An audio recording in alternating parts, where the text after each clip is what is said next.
त्रिकोणमिति का एक प्रश्न है।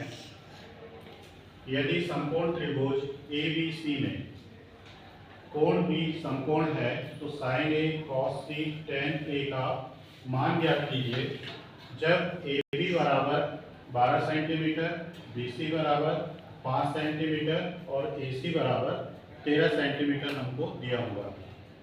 तो प्रश्न को अगर ध्यान से देखें तो हमारा यहाँ पे दिया हुआ है समकोण त्रिभुज ABC है, मतलब हमारे पास एक ऐसा त्रिभुज है जो समकोण है और समकोण है तो 90 अंश का कोण कहाँ पे बना रहा है? कोण B पे बना रहा है। इसका अर्थ है कि ये हमारा एक समकोण त्रिभुज है, तो ये बिंदु B होगा और यहाँ पे 90 अंश का कोण बनेगा। अब यहाँ पे देखते हैं हमको जो मान दिया हुआ है AB बराबर 12, BC बराबर 5 और AC बराबर 13 दिया है। समकोण त्रिभुज में जो सबसे बड़ी भुजा होती है वो कर्ण होती है, ठीक है।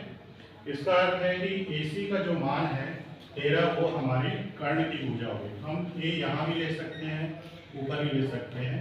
हम इन्हें यहाँ पे ले लिया, C यहाँ पे ले लिया, तो इसका मान हो गया 13, AB का मान हो गया 12 और BC का मान हो गया 5।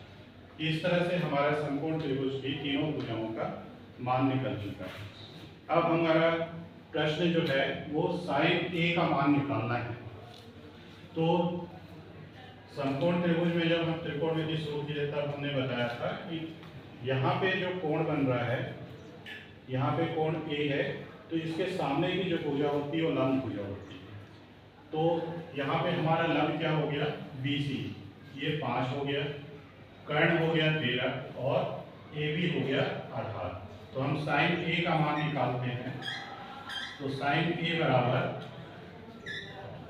लंब बटे कर्ण, ये हमारा सूत्र है। इस सूत्र में हम मान रखते हैं। तो लंब का मान हमारा है 5, क्योंकि यहाँ पे कोण बन रहा है, और कर्ण हमारा है 13। इसी तरह से tan A का मान निकालना है। तो ये सूत्र होता है लंब बटे आधार, लंब बटे आधार।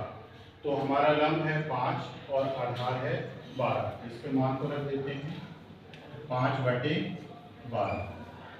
अब हमको निकालना है cos C का मान निकालना है। तो यहाँ पे देखिए cos C निकालना है, मतलब हमारा कोण यहाँ पे बनेगा।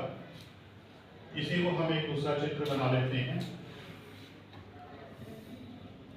B हमारा समकोणी है, मतलब 90 अंश है। यहाँ पे A को हम यहाँ रखते हैं, C को यहाँ रखते हैं।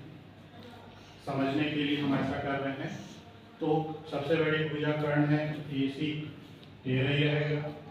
A और B का मान जो दिया है वो 12 हो गया, और B से C तक का जो मान है वो है 5, और ये यहाँ पे हमारा कोण बन रहा है, कोण C। क्षेत्र वही है, बस ये घूम गया है। यहाँ पे जो कोण बन रहा है C, उसके सापेक्ष हम चित्र एक बनाए हैं। जहाँ पे कोण C है तो उसके ठीक सामने वाली भुजा क्या हो गई? लंब भुजा, और नीचे वाली भुजा आधार, और ये भुजा कर्ण हो गई। तो यहाँ पे हमको मान निकालना है cos C का। cos C बराबर होता है आधार बटे कर्ण। इसमें आधार हमारा है 5 और कर्ण है 13। इस तरह से हमने sin A, tan A और cos C का मान निकाल लिया। उस स्थिति में जब हमारे पास एक समकोण त्रिभुज ABC दिया हुआ है और कोण B जो है वो समकोण है और तीनों भुजाओं की माप दी हुई है। इसमें ध्यान ये रखना है कि जो सबसे बड़ी भुजा होगी वो कर्ण होगा, और उसी के सापेक्ष हमको चित्र को बनाना है। तो इस तरह से हम तीनों अनुपात जो हमसे पूछा था उसका मान हम निकाल सकते हैं।